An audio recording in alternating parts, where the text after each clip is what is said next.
From Carr, Riggs, and Ingram, this is It Figures, the CRI podcast, an accounting, advisory, and industry-focused podcast for business and organization leaders, entrepreneurs, and anyone who is looking to go beyond the status quo.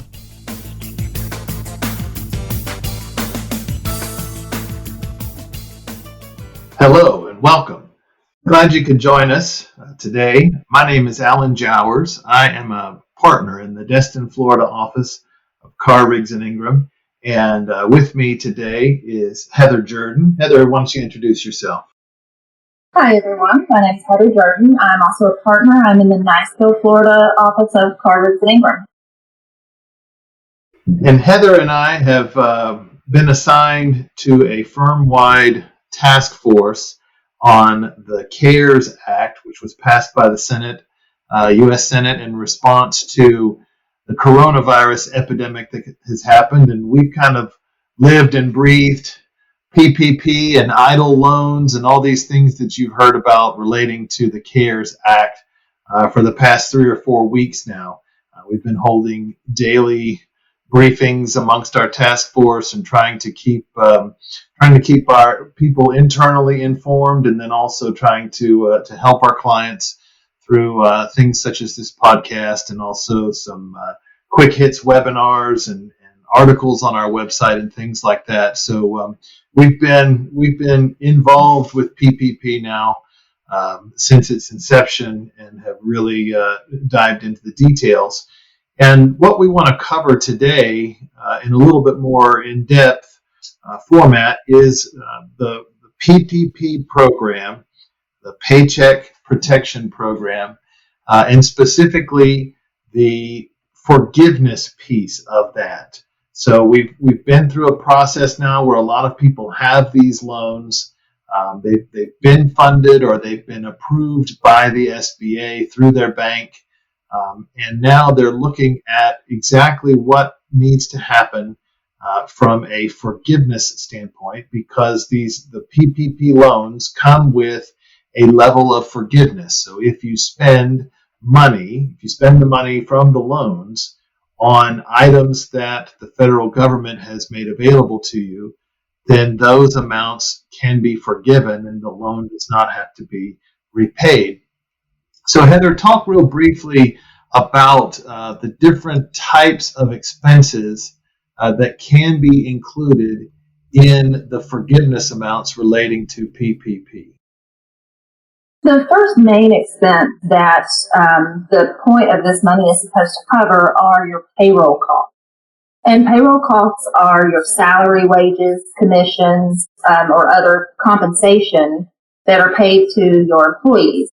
This is their gross wages, so it does include any employee portions of taxes and any employee deferrals for retirement plans, any employee payments for health insurance. It can include the employer costs that employer spends on behalf of the employee for health care coverage. That's the insurance premiums that they pay for them, and any contributions that the employer pays for their retirement costs. There are also a portion of the funds can be spent on interest payments on mortgage obligations.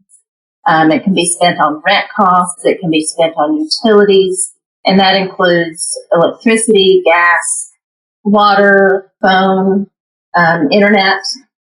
So those are the main categories of costs that can be used to make this loan forgiven. Right, and there's a percentage cap on the non-payroll items. Is that correct? That's correct. So the maximum you can spend with these funds on the non-payroll costs, which are your rent, utilities, and your interest, is 25%. So if you look at the loan amount that you've gotten, you need to multiply that by 25%. And that is the maximum you can spend on those non-payroll costs. Right. So if you've got a loan of $100,000, just to make the math easy, then the most you could spend on the non-payroll is $25,000. Obviously, the remaining $75,000 is what they want you to spend on payroll, and I think that's in keeping with what the federal government wants to do. They want the employees of these small businesses to be receiving paychecks and to stimulate the economy in that way. So they do want the bulk of that money to go to the payroll costs, which, as you said, includes healthcare, includes retirement. And what's the period for these costs, the forgiveness period? So the forgiveness period starts the minute that you are funded with your PPP loan, and it lasts for the next 8 weeks. So you have from that time when you get the money, an 8-week period to document and to spend that money on these qualified payroll at 75% and non-payroll costs at no more than 25%. So you get your notification that you have been approved by the SBA for your PPP loan, and that the bank has a certain number of days to fund that loan to you. And then once you receive that money, that's when the 8-week period starts. But I think maybe you've heard the same thing I have. It seems like there is some concern over that 8-week period, particularly if you have businesses that are in some shape of being shut down. If they get their PPP loan, but yet they're not allowed to open, I think there's some people that are saying they would like that 8-week period to be deferred. Is that something that you have heard as well? Absolutely, especially for those industries like restaurants, certain doctors' offices that have not been able to perform their normal services but could only do maybe emergency services. So they essentially had to shut down a portion, if not all, of their practices or their locations. There has been talk of maybe expanding that 8 weeks or changing the date when that 8 weeks begins based on your specific state and when your shutdown orders were maybe lifted and you were able to get back to work. It's going to take some time for those types of businesses to bring their employees back after they have been laid off. So there is definitely some talk out there of some changes to the rules behind the 8-week period. So we'll just have to wait and see if future guidance is released regarding that. Absolutely. And I think you hit on a very important point that we want to pass along to the listener, and that is that a lot of these rules, they just haven't been written yet.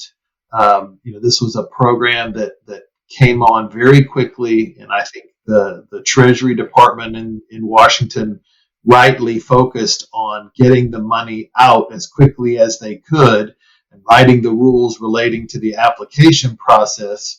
And so now they're kind of turning their attention to the rules that are written associated with the forgiveness. And there are some stipulations, obviously, in the act itself, and that's where we're getting some of this information from. But it's certainly there needs to be some additional details that get fleshed out, and I think that could be one of the items that does get fleshed out for those businesses and entities that have circumstances that are effectively precluding them from hiring employees. How are they supposed to pay the employees during this 8-week period? There's a handful of things that can also affect the forgiveness. And we'll talk in a minute about the number of employees and about compensation. But talk a little bit about how the rent and the utilities or the mortgage payments, those had to be in place by a certain date in order for them to count as far as forgiveness in this program. That's right. So those particular things needed to be in place prior to February 15th. So you can't just come in, after this disaster has happened and put a lease in place and start paying rent and have that count toward your qualifying costs. Those had to be in place prior to February 15th of 2020. Okay, great. And do we know right now about any stipulations about third parties, or can these rent agreements be within related parties? I don't think that I have seen anything that precludes that, but perhaps that's something that may come down as the rules get written out. It may. I haven't seen anything particularly that excludes any related party. We've got a lot of situations where, one entity, especially in a doctor, one entity owns the facilities that the doctors practice in, and then the practice happens in a different entity, and the payroll is going to be paid in that practice entity. And I haven't seen anything that restricts you from having any leases in place between any related parties. Okay, great. I know that right now we have identified two different sets of circumstances that could reduce the amount of forgiveness that you get, even if you make the payments for those required items that we talked about earlier. One is if you have a reduction overall in your workforce. And the second item is if you have a reduction in the level of compensation that you are paying to any of your employees. Why don't you talk about that for a second, just kind of flesh those concepts out a little bit.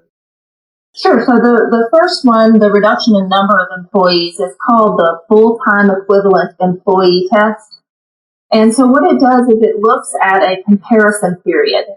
So you can choose whichever one is best for your particular situation, of looking at February 15th through June 30 of 2019. And you go through a calculation of how many full-time equivalent employees did I have during that period. And as a side note, the SBA has not come out and specifically told us how to calculate full-time equivalent employees. What we're going with is the same rules that kind of happened with the Affordable Care Act, in that you look at 30 hours a week, at least 30 hours a week as a full-time employee. And anyone that's working less than that, you would add up hours and then divide by that 30-hour week total to determine how many full-time equivalents that results in. So you calculate that full-time equivalent number for that comparison period of February 15th through June 30. Or alternatively, you can choose January 1, 2020 through February 29, 2020, if that makes sense for you.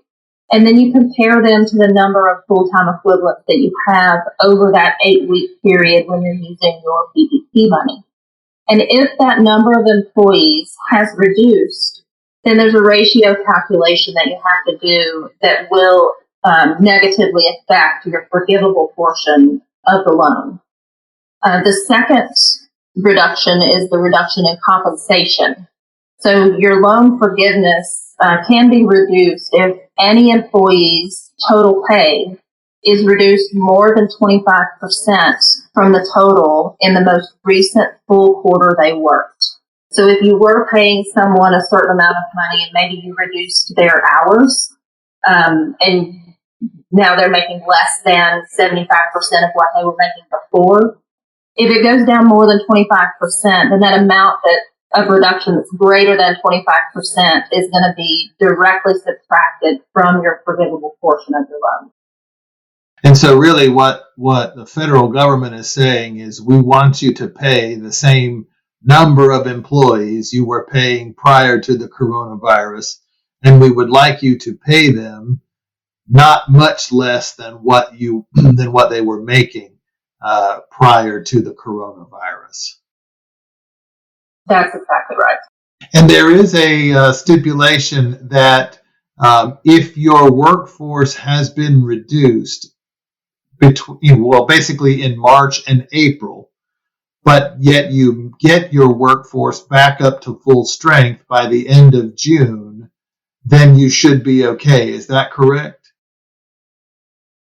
That's right. So it's allowing people some time to get that workforce back in. And as long as you're back up to where you were at the June 30, 2020 date, then neither of those reductions would have to be taken against your forgivable portion. I think it's one of those good things where they understand it's going to take a little while for businesses to recover and to get their workforce back up to speed. So as long as you make a good faith effort and get your workforce back to where it was pre-coronavirus, they've kind of given you a little bit of leeway as well on that. So that's good. A couple of last thoughts before we let people go. There's been no guidance, as we have mentioned specifically, but as far as documentation goes, what do you think is going to be needed for businesses to document some of these expected forgiveness amounts? Right. I think that some of the documentation you're going to need to pull together to prove these expenses over that 8 weeks are going to be your payroll records, whether it be payroll summaries, pay stubs, for all of the employees for all of the time periods that you paid them within that 8-week period. As far as rent and interest and utility payments, they're going to want to see actual lease agreements because they will have to prove that that lease agreement was in place before that February 15th, 2020 date. They're going to want to see utility invoices and then documentation that you did actually pay those items. So it could be canceled checks if you're paying them with a check. You could have to provide a copy of a bank statement to show if you're paying those things electronically that that money did actually come out of your bank and you did pay it.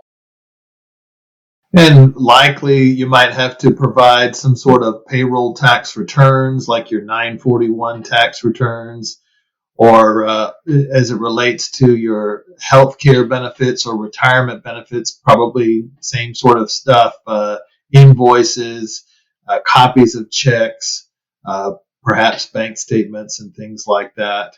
And I know that there are several places including CRI, CPA, where you'll be able to kind of run through a calculator and help to calculate you through the amounts of forgiveness that you can expect. One other little item, we've talked basically up until now about small businesses and nonprofit organizations where they pay employees. However, the PPP also applies to self-employed individuals. And the basis of the application for that is essentially your 2019 Schedule C net profit. And that amount is limited to $100,000, just like salaries for individuals working in businesses is $100,000. How do we go about calculating forgiveness for the self-employed people when they are not necessarily paying themselves through payroll? That's right. So, like you said, the PPP loan amount was based on that 2019 Schedule C net profit that's subject to self-employment tax.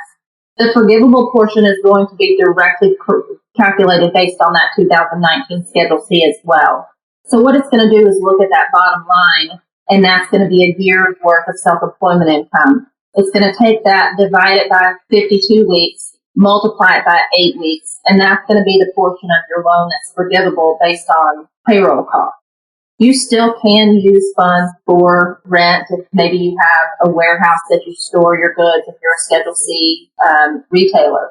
Or if you rent an office space that you work out of, you can still use that rent. Interest on loans that are secured by real or personal property that you use in your business, and utilities if you pay utilities on those locations as well. And I just ran through some quick math, and it looks like if you've got if you're at the $100,000 limit, divided it by 52, multiply it by 8, you get to a little bit more than $15,000 of forgiveness. So if the loan amount is associated with that it's a little bit more than $20,000, then you'll get a little bit more than $15,000 of forgiveness. And then that additional $5,000 is for those other things that you identified, rent, utilities, and the like. And if you are a self-employed person and you do happen to employ people, then you can also include those employees as part of your loan and obviously as part of your forgiveness. So I think that about does it for us. The only last thing that I would say to people, and Heather, I'll give you a chance to say a last thing as well, is just as we have documented and talked about throughout this process since it started, we've included a slide in all of our presentations that just says TBD, to be determined, because I think a lot of this still is information that is going to change, and there are things that are going to be determined in the future that we just don't know right now. I think that we will end up having some additional forms and some additional guidance that will come from the SBA through the banks that will give us some additional information as we go forward on the forgiveness provisions associated with PPP. Heather, do you have any last minute things to say? Yeah, I completely agree. I think we just need to keep our eyes open and keep looking for that guidance to come out to give us some better idea of how to document and what we're going to have to provide over this 8-week period. We do have some time, obviously. People are still getting funded right now. We expect there to be a little more money coming into the PPP program, so we're going to continue to see funding probably over the next couple of weeks. So just keep these ideas in mind of what you need to spend your costs on, and let us know if you need any help. All right. Well, we want to thank you again for joining us on this podcast. And if you would like any additional information, please visit our website, which is cricpa.com, or you can contact your local advisor in the office that is closest to you. So would like to say thank you once again. Please stay safe and please stay healthy. Thank you very much. Goodbye. If you want more CRI insights or are interested in learning about our firm, please visit our website at cricpa.com. Thanks for listening to this episode of It Figures, the CRI podcast. You can subscribe to It Figures on iTunes, Spotify, or wherever you prefer to listen to your podcasts. If you liked what you heard today, please leave us a review.